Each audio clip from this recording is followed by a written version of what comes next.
Welcome to a special edition of the 25th Hour with your hosts, Bianca Forde and Alyse Adamson. Welcome back to another episode of the 25th Hour. I'm Bianca. I'm Alyse. And here we are, another week late night. Our kids are trying to go to sleep, sleeping. And we are on the verge of falling asleep. But we are here with you. I was going to say, these late night recording sessions are hard because I can't stay up. Do you remember back in the day, you and I would go out at this time? Oh my God. I saw a picture recently of us at who was it? The weekend concert with our little like, single sexy free clothing. We were cute. We still cute, but we were cute. Single sexy free cute. Single sexy free cute. I was gonna say, it's a different kind of cute. Now we're in the house cute. I have some new pajamas that I like to wear. That's good. That's what I instead of new a weekend. Pajamas are a vibe. Speaking of things we're wearing, what's up with your shirt? I love it, by the way. I love the color. I love everything about it. So this is actually the logo of an organization called First Not Only. It's out of Atlanta. There's this dope woman, this sister named Janice Middleton in Atlanta, who is creating a space to bring Black women together who are the first, but not the only. And I actually learned about it from a really good friend that I actually went to high school with, Aisha Hunter, dope creator, writer, and she's actively involved with the organization. When she told me what they were doing, I was like, I'm not in Atlanta, but I want to support. And if y'all make this national, let's do this thing. So yeah, this is their logo and they're doing big things, and you can find them First Not Only on Instagram and see what they're doing. Well, there's been a lot going on since we last connected. What's on your mind?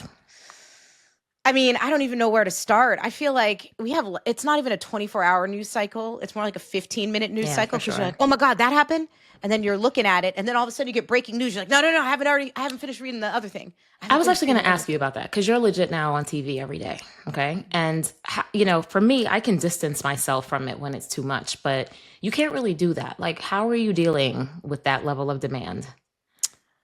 I mean, it's very stressful. And I'm not even talking about preparing to get on. I'm talking about reading all of these stories, which just, it's a lot. It's a lot. Today, for instance, and we'll talk about this later, but at the time we're recording this, John Bolton, who's the former national security advisor in Trump's first administration, was just indicted. And we knew from the reporting that this indictment was likely coming. I mean, they had reporters, they were stalking where the grand jury sits so they would know if it was happening when the prosecutors were going in the building. I mean, that's what reporters do. So, take a step back. Tell the people who have not really been following John Bolton, even way back to like the first administration, like what is happening there? What is this case about? I was just trying to talk about how we follow it, but yes, I'll talk about the case. Can you tell it's late? I just want to tell you about how I had to, keep refreshing the page to find out what was going on, not the whole case. But John Bolton was the national security advisor to President Donald Trump in President Donald Trump's first term. In his capacity as national security advisor, he obviously came in contact with, authored, reviewed national security sensitive documents, what we frequently hear as classified documents. That was essentially his job. He only lasted about 17, 18 months in the administration because he had a lot of tension with Donald Trump. This was in his first administration when Donald Trump would just fire everyone. Now he just hires people who just love him. What do you mean when he would just fire everyone? He's still firing everyone, but let me not interrupt you. Go ahead. Not his top aides. I see. He's firing people who are doing their jobs, That's right. Rank and so he file can inject his own people who don't know anything about practicing law or their jobs. But go on. Sorry. You're talking about we digress. We'll get to her. Don't worry. We'll get to her. But he's now put more loyalists in these jobs so he doesn't have those same issues. But anyway, so John Bolton leaves in 2020. That wonderful, the COVID years, as I like to call them. John Bolton decides to write a book. So he leaves the Trump administration. He becomes an outspoken critic of Donald Trump. He don't like Donald Trump. He's gotten on TV talking about Donald Trump this, Donald Trump that, okay? Then he decides to write a book called Room Where It Happens, which is one of my favorite songs in Hamilton, but it wasn't about Hamilton. Same idea, though. It's about what's going on in the Trump administration. And he basically clears, or he thinks he's clearing, information he's going to use in the book with the National Security Council, with the administration, Now, this is where it gets a little murky. Apparently, at first, people are like, yeah, this stuff is fine. Then all of a sudden, the White House is like, wait, we need to do a more thorough review. We think this is classified stuff. Apparently, John Bolton was like, we're not going to go through that review again. It's already been reviewed. He told his publishers, just publish the book. Administration's like, nah. So DOJ goes to court seeking something called an injunction. And it's basically just a judicial smackdown where they say, you got to stop doing a thing you are doing. And DOJ at the time was like, well, we want you to stop publishing the book. And we also want you to go to all the shelves and like take all the books off the shelves. And the court's like, why would we do that? It's like, because the national security, the classified information is in the book. And the judge is like, well, it's like kind of already out there. Like can't really do that. Doesn't make much sense. Can't unspill the milk. Unspill the milk. But the judge did say to John Bolton, but you may be facing criminal liability. And that was 5 years ago. So there's been an investigation into John Bolton for like 5 years. It was investigated under the Biden administration. Biden administration did not bring charges. I am actually not sure why they did not, if they declined to bring charges or if they were still investigating when the administration changed. I don't know. But what I do know is that there was an escalation in August because the FBI got a search warrant and they searched Bolton's house and they searched Bolton's in Maryland, and then they searched Bolton's office in DC. So that meant two separate judges signed two separate warrants. So at that point, I was like, there's probably some problems here. There's something here. Then when they unsealed some of the warrant at the end of September, it was like there was an inventory list, and it was talking about things that they found. And some of the documents apparently had classified markings on it. And I was like, ooh, that's really not good. Because at first I'm like, oh, this might be political retribution. But then with that, I was like, I don't know. And well, look, go ahead. Today, no, I'll just say an indictment dropped today. 18 count, Bianca, 18 count. Yeah. It's like a speaking indictment. It's not one of those little piddly indictments. Exactly. That talk about the other ones that came down. But that's what jumped out to me immediately, right? It's like a 24-page indictment. Lots going on there. I think this is a little different from some of the things that we've seen with. I mean, look, two things can be true at the same time. There can be a retribution narrative or motivation here, right? Obviously, we've seen numerous examples of how Donald Trump responds when he's criticized. So it's not surprising to me that there could be a retribution motive here. But, the fact that the Biden administration was building a case as well, and two judges signed off on a warrant, and that there are 18 counts in the indictment. It's a little different from the 2-pagers that we're seeing for Letitia James and James Comey. Absolutely. I mean, we'll see. Again, John Bolton is innocent until proven guilty. These are all allegations, but it was a very robust indictment. But then to go back to the main point, so I knew this was going to drop, so I was just refreshing the page all day. I was reading all the reporting. I knew when that prosecutor walked up into the courthouse, and I was like, what has become of my life? I just want to chill. But yeah, so we're talking about this Bolton indictment. Well, let's talk about this Letitia James indictment, which was the big news of last week.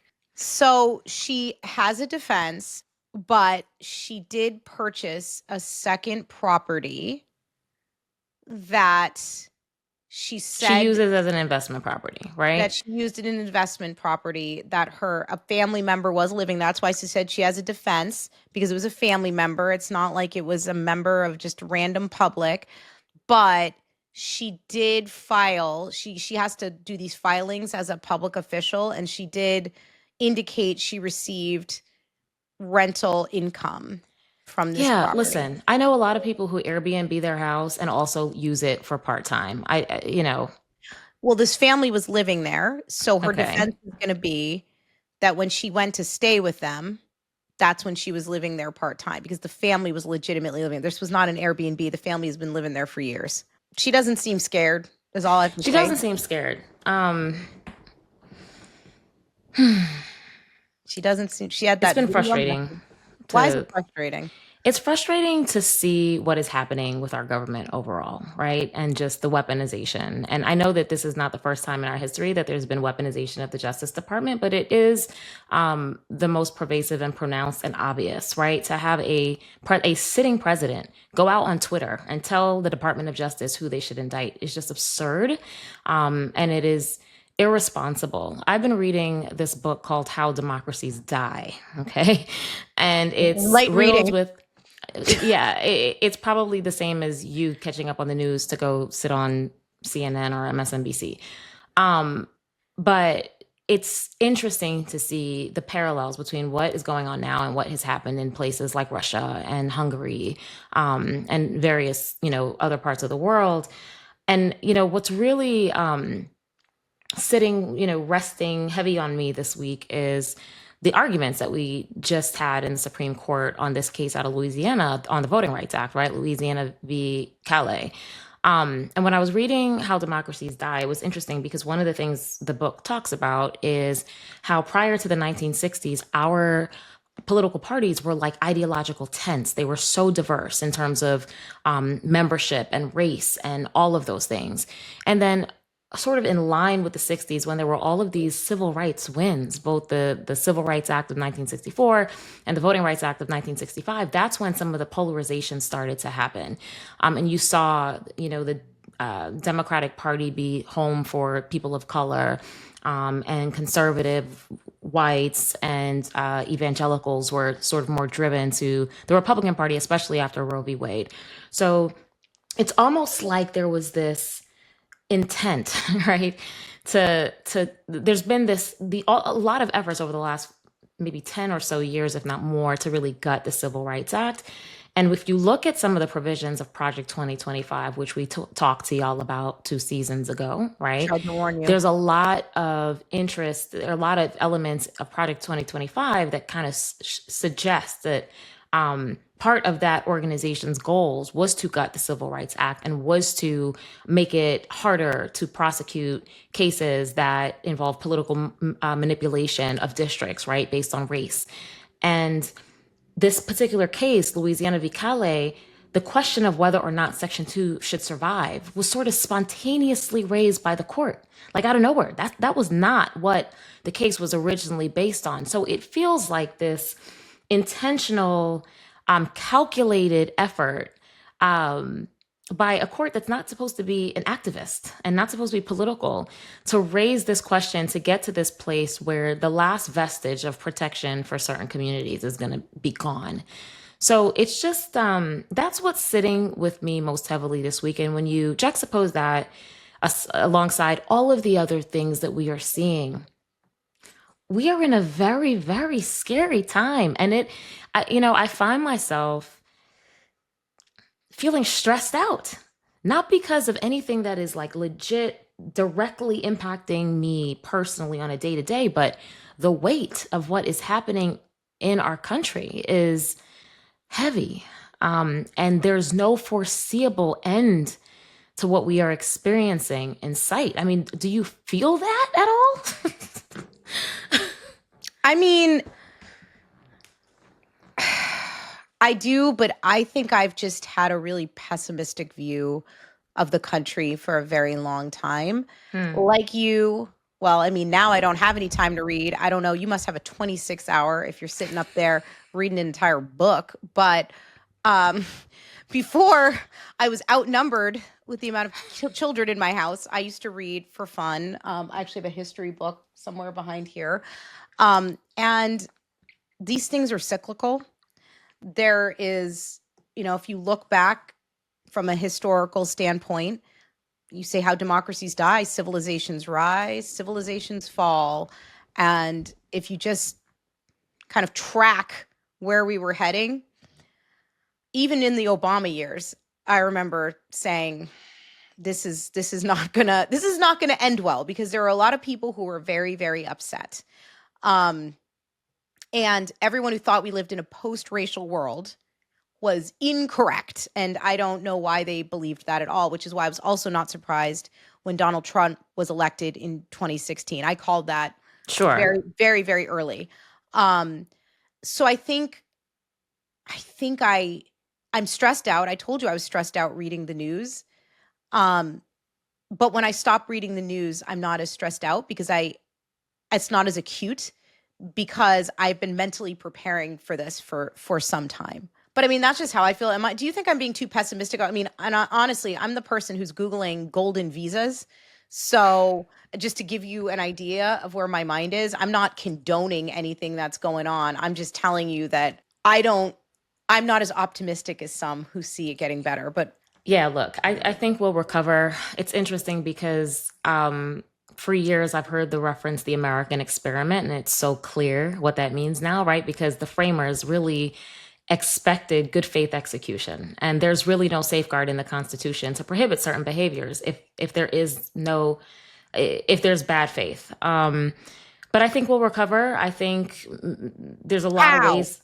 How are we going to recover? And this is why I'm pushing back. How will we recover? So, Because so when I say recover, I don't mean recover in the sense of go back to some norm, right? Maybe this is the opportunity to rebuild what has been broken, right? To completely just start from scratch. I don't mean the country will be destroyed, but you've heard people say, and we know, for instance, with the criminal legal system, it's not broken, it's working as it is, as it was supposed to be. That argument is often based in things like the 13th Amendment, which abolished slavery except for incarceration. And we have these, excessive incarceration rates in the United States. So there's all these spaces where equity was not really ever fully built in. Equality was not really fully built in. There were words on paper that, like any policy, are just aspirational, and it requires people to bring them to life. So maybe there's another opportunity. Maybe there's a way to rethink this, right? Like, one of the things that I find really fascinating because of the work that I'm in right now is, if you look back to the early 19th century, the way that corporations function, this whole laissez-faire, just let them do what they do, also depended on this belief that the people with the power would act in good faith, and the corporations would act in good faith. And we saw how that turned out. And over centuries, and even up to the last few decades, there have been crises that have resulted in Congress responding with regulation.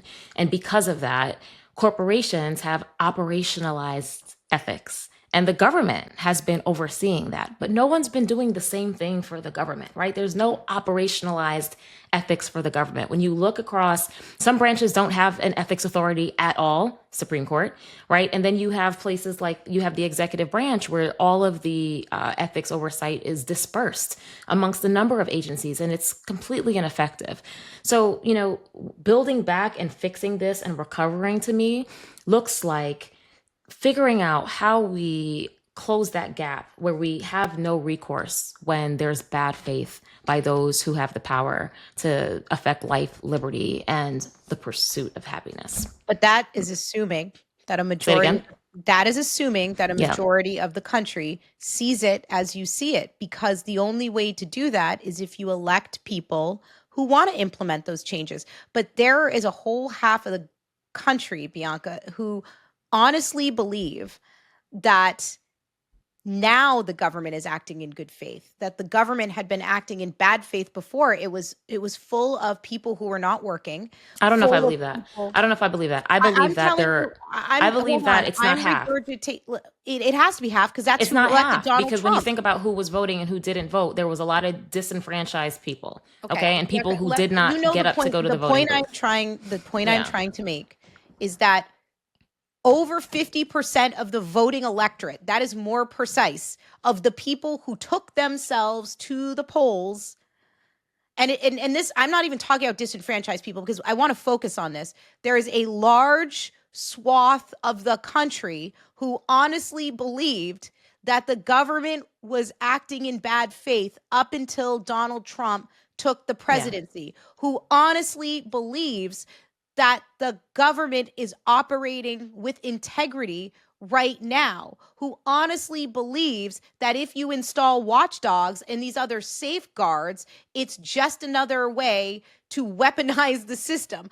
I'm not saying that's correct. I'm saying that I've had a lot of conversations with people, and I listen. I'm not one of these people that go into a conversation and just, advance my own viewpoint. I have been sitting and listening to lots of different kinds of people. And I'm sure there are some people where it's more of a cynical thing and they just want to get into power and they're willing to say whatever they want. But there are a lot of people who legitimately believe that. So how do you win over those voters' hearts and minds? How do you explain to them? And I mean, maybe it's by flipping it on its head and being like, well, if Republicans can do this, Dems can do this too. Do you want Dems coming in and being able to do that unchecked? Because if you don't have the system that you described, it's pretty much what could happen, right? I think there's alignment to be had across shared experiences, right? That the parties are not tapping into, or some are tapping into way too effectively in a way that's polarizing, right? I think there's a lot more that can unite us if we are not playing on hatred, if we're not playing on fear, if we're not thinking it's a zero sum game that me winning means you lose, right? And if we can find politicians, some of them I think are coming up, right? Like I think there are a couple of people in local jurisdictions that if we pave the way, one of the things I recently said is we are in a time right now where you need to be supporting good people that are outside of your jurisdiction. Contribute to campaigns of people like, the Chicago mayor seems super promising, right? You got the dude in Baltimore. You have, Wes Moore in Maryland.